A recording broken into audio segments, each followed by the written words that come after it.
우리 지금 교회 학교는 7이정표 말씀을 정리하고 있습니다. 오늘은 아시아의 이정표입니다. 성경 말씀은 사도행전 13장 1절로 3절입니다. 안디옥 교회의 선지자들과 교사들이 있으니 곧 바나바와 느게를 하는 시므온과 구레네 사람 루기오와 분보도 왕 헤롯의 젖동생 만나인과 및 사울이라. 주를 섬겨 금식할 때에 성령이 이르시되 내가 불러 시키는 일을 위하여 바나바와 사울을 따로 세우라 하시니 이에 금식하며 기도하고 두 사람에게 안수하여 보내니라. 자, 우리가 하나님께 예배하고 기도하는 시간에는 눈에 보이지 않는 영적인 세계들이 움직여서 응답의 문들이 열려집니다. 우리 안에 계시는 성삼위 하나님께서 능력으로 역사하십니다. 그래서 우리에게 근원적인 힘을 주십니다. 그리고 우리가 예배하고 기도할 때는 보좌의 권능이 우리의 영혼 속에, 생명 속에, 삶 속에 실제로 임합니다. 그 일을 돕는 천군 천사들이 실제로 시공간 초월로 일하고 있습니다. 우리가 기도할 때는 또 예배 드릴 때 하나님이 우리에게 복음의 말씀이 선포되어지기 때문에 이 복음의 말씀이 우리에게 빛으로 임합니다. 그러면 우리의 잘못된 각인, 뿌리, 체질들이 치유되는 역사가 일어나고요. 그리고 이 빛은 실제로 우리 안에 있는 흑암의 망대들을 무너뜨리는 능력이 말씀 받는 시간에 이루어집니다. 그리고 우리가 함께 예배드리고 기도하는 시간에는 하나님 나라가 그 자리에 임하고요. 하나님의 나라의 일들이 특히 전도의 문들이 열려지는 일들이 일어납니다. 이게 예배 드릴 때 일어나는 영적인 축복입니다. 그래서 우리는 영적 문제에 시달리는 게 아니라 그리스도를 통하여서 이미 우리에게 와 있는 영적인 축복들을 이 예배와 기도를 통하여 실제로 누리고요. 말씀을 통하여서 이 비밀들을 찾아서 누려야 됩니다. 그리고 이 일들은 시간과 공간을 실제로 초월해서 일어나기 때문에 시공간 초월의 일들이 일어나는 겁니다. 그리고 우리에게는 재창조의 역사가 실제로 우리 삶 속에 이 영적인 축복들을 통해서 우리에게 오는 겁니다. 그래서 오늘 사도행전 13장 1절로 3절에 보니까 안디옥 교회 성도들이 중요한 사역을 앞두고 이 어마어마한 기도의 비밀을 누렸습니다. 말씀을 정리하도록 하겠습니다. 가장 먼저 우리는 완벽한 성령의 인도를 받아야 됩니다. 자, 왜 그러냐? 우리는 성령이 시키는 일을 응답으로 받아야 되기 때문이죠. 그래서 성경 사도행전 오늘 13장 1절로 5절에 보면은 안디옥 교회의 중요한 팀이 어떻게 성령 인도 받았는지 말씀을 통해 우리에게 언약하고 있습니다. 사도행전 13장 1절에 보니까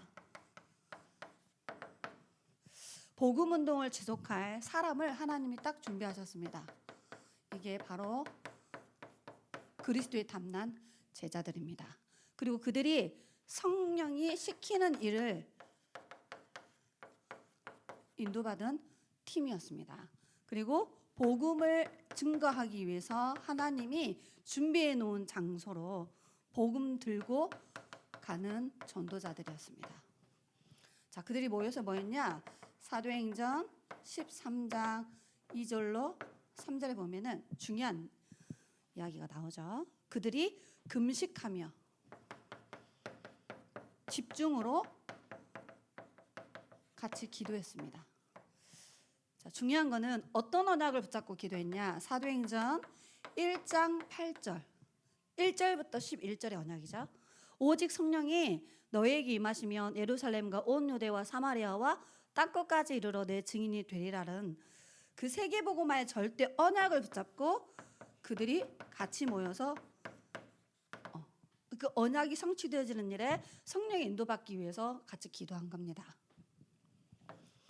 그래서 그들이 받은 응답이 사도행전 13장 오늘 4절에 보니까 하나님이 바울과 바나바를 따로 세워서 안수기도에서 보내라고 말씀을 주십니다. 그래서 첫 선교팀이 구성됐고요. 그 팀 중심으로 바나바와 사울이 파송되어져서 실제로 하나님이 준비하신 현장으로 들어가서 복음을 전합니다.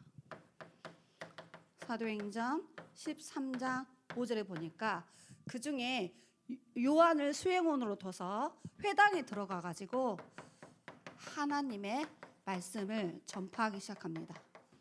그 첫 번째 장소가 아시아 지역의 회당에 가서 정확한 복음 말씀을 심부름하는 일을 하게 되었습니다. 자, 이 팀이 현장으로 들어갔는데 그 하나님의 현장에 성령께서 실제로 역사하셨습니다.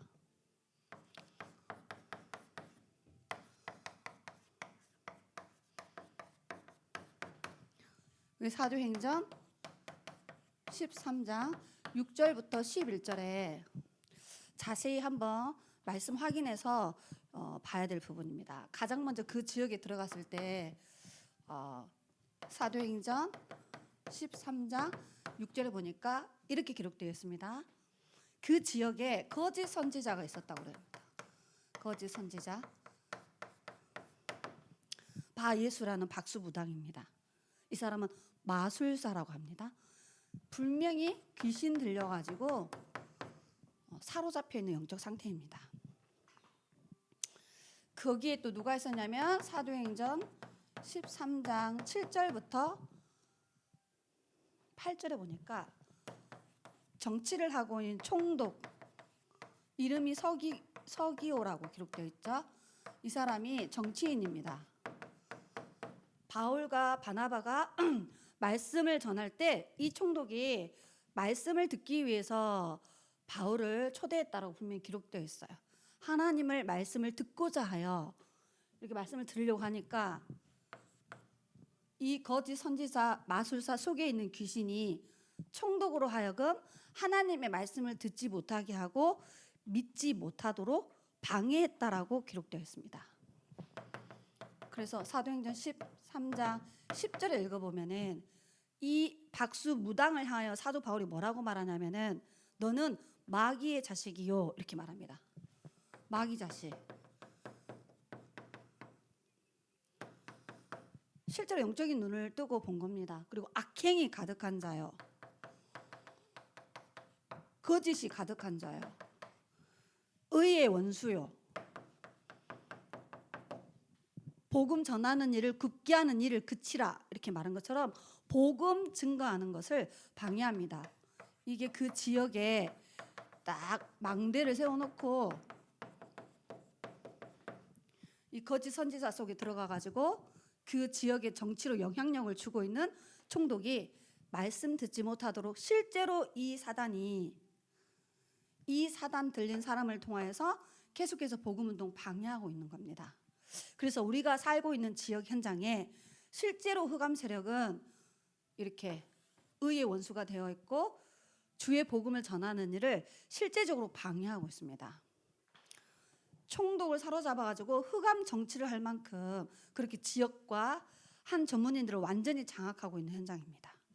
그 현장에 바울팀이 들어가서 복음의 말씀을 전했어요. 자, 그런데 사도행전 13장 9절로 10절에 읽어보니까 전도자 바울의 영적 상태가 기록되어 있습니다. 바울이 거기서 기도를 했는데 성경은 뭐라고 기록됐냐면 9절에 바울은 성령이 충만한 자다. 자, 보세요. 거짓 선지자 박수는 악령이 충만한 사람입니다. 사도 바울은 성령이 충만한 사람입니다. 이 사람이 그리스도 이름의 권세를 사용해 가지고 기도를 합니다. 저와 여러분이 그리스도 이름으로 기도할 때 똑같은 역사가 일어납니다. 자, 왜 그러죠? 그리스도는 사탄의 권세를 멸하신 분입니다. 그래서 지금도 그리스도 이름을 부르면 흑암이 꺾여요. 자, 그리스도는 죄와 저주와 재앙을 해결하는 분입니다. 그래서 그 이름으로 기도할 때 실제로 저주와 재앙이 무너집니다.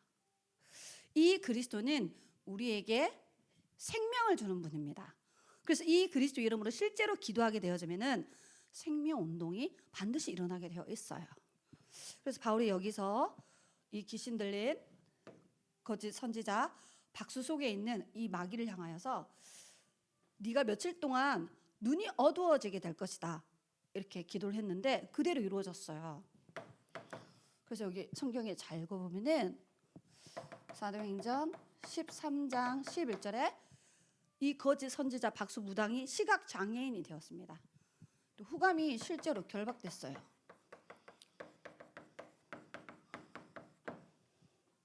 눈이 깜깜하여져 보이지 않는 상태가 되죠. 그리고 나서 이제 바울이 총독에게 가서 복음을 전합니다. 이 일어나는 일을 보고 총독이 깜짝 놀라고 예수를 믿는 제자가 되어졌습니다. 자, 이처럼 저와 여러분이 지역 현장에 복음 운동을 방해하는 흑암이 있어요. 렘넌트 학교와 학원 현장에 실제로 복음 운동 방해하는 흑암이 있습니다. 더 자세히 보면 우리 속에 귀신 들어와 있어요. 불신자 속에는. 이 총독은 그 귀신 들린 사람의 영향력을 받고 있었거든요.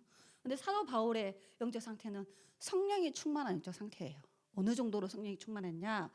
정확한 현장의 문제를, 영적 문제를 보고 그리스도의 해답을 전할 만큼. 저와 여러분의 영적 상태가 성령이 충만해져야 현장의 문제가 영적 문제고 박수무당, 총독의 문제가 같은 영적 문제예요. 총독은 말 그대로 성공한 사람이라. 그런데 이 총독에게 뭐가 필요하죠? 근본 문제의 답 대신 그리스도가 필요해요. 자, 그러면 거짓 선지자 박수무당은요? 정확한 복음이 필요한 사람이에요. 그래서 그리스도 이름으로 기도한 거예요. 저와 여러분의 영적 상태가 나와 관련된 모든 사람에게 그리스도가 필요한 그 이유들이 보여지는 응답을 받으셔야 됩니다. 그래야 누가 역사하시죠? 정확한 그리스도가 선포되고 그리스도 언약 붙잡고 기도해야 성령이 역사하는 거예요.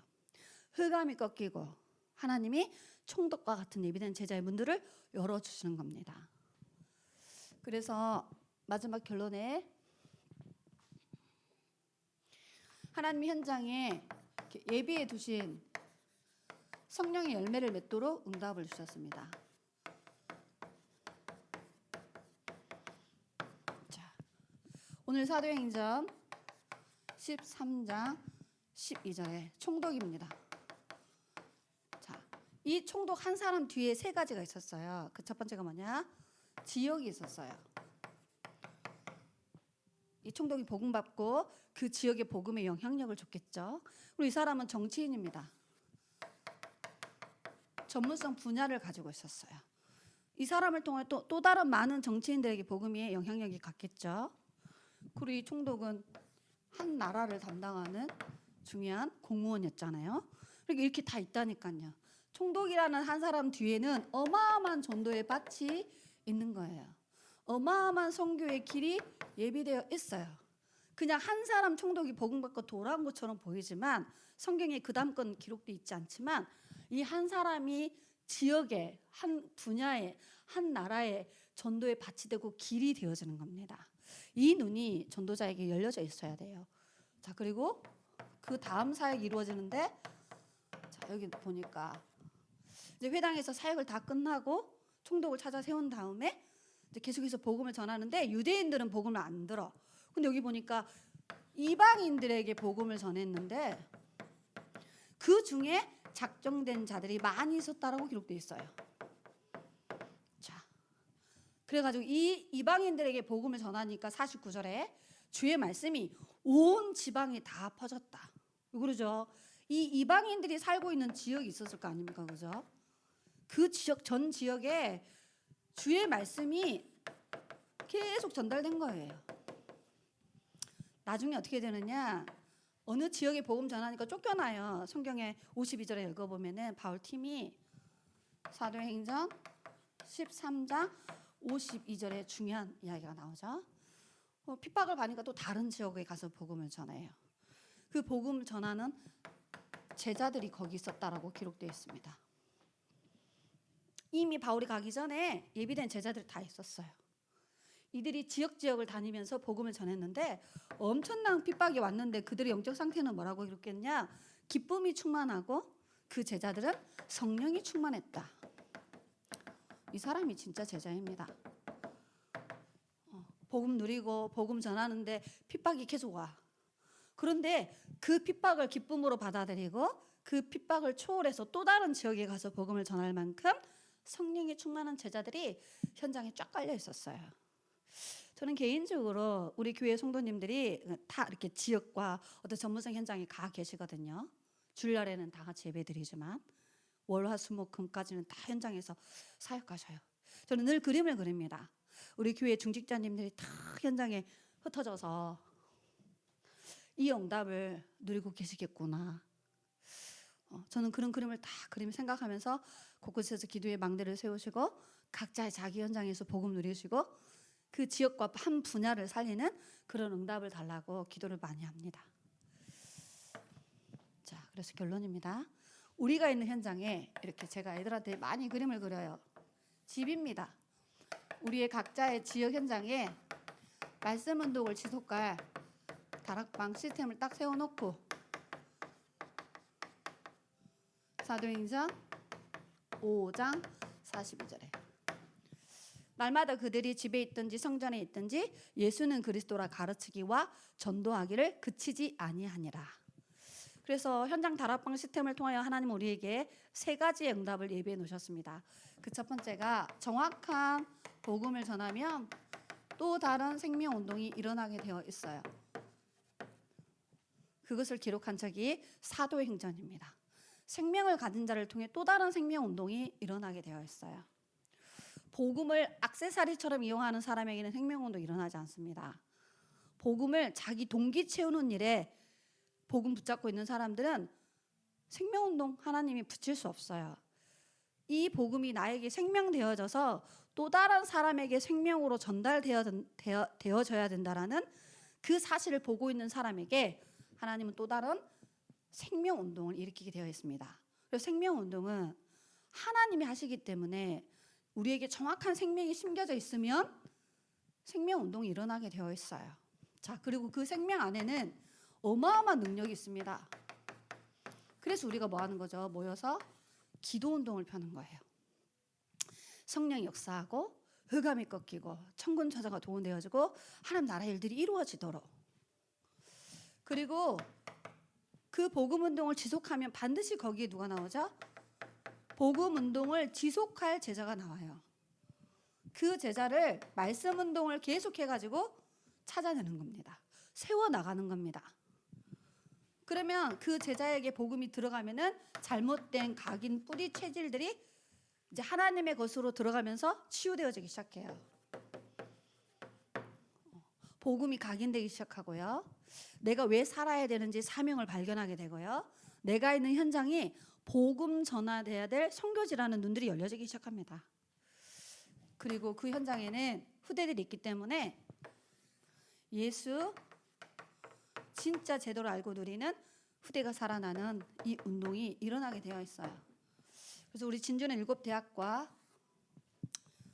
36개 중고와 46개 초등과 56개 유아기관들이 진주 지역이라는 도성에 있습니다. 130만 영혼들이 거기 살고 있는데 우리는 이 지역에 3천 제자 운동이 일어나도록 지금 기도하고 있습니다. 그리고 서부 경남에 1만 제자가 일어나도록 기도하고 있고요. 우리 세월의 모든 다섯 조직이 원내스 되어져서 전 세계에 1천만 제자 세워지도록 같이 기도하고 있습니다. 하나님이 사도 바울 팀이 가는 현장마다 성령으로 인도하시고 성령께서 역사하시고 현장에 예비하신 성령의 열매를 주신 것처럼 이번 한 주간도 우리도 모여서 함께 기도하면서 성령의 이 세밀한 인도와 응답들을 함께 누리셨으면 좋겠습니다. 기도하고 마치도록 하겠습니다. 전능하신 하나님, 그리스도의 완전한 인생의 답을 낸 안디옥 교회 제자 중심으로 생애 처음으로 첫 선교사를 준비하시고 선교의 여정을 가도록 인도하신 것처럼 우리 세원의 다섯 조직이 오직 그리스도 언약과 세계 복음화의 사명 가지고 진주에 3천, 서부킹덤에 1만, 민족에 40만, 세계 1천만 그리스도의 절대 제자를 찾아 세우는 언약의 여정을 가도록 축복하심을 감사합니다. 함께 모여 기도할 때 성령의 세밀한 인도받게 하시고 함께 정확한 언약을 잡고 기도할 때 성령의 역사를 체험케 하시며 하나님이 우리가 있는 현장에 예비해 놓으신 성령의 귀한 열매들을 다 찾아 누리는 한 주간이 되도록 인도하사 우리가 있는 현장에 하나님이 예비해 놓으신 모든 응답들을 찾아 누리는 한 주간이 되도록 인도하여 주옵소서. 살아계신 예수 그리스도의 이름으로 기도드리옵나이다. 아멘.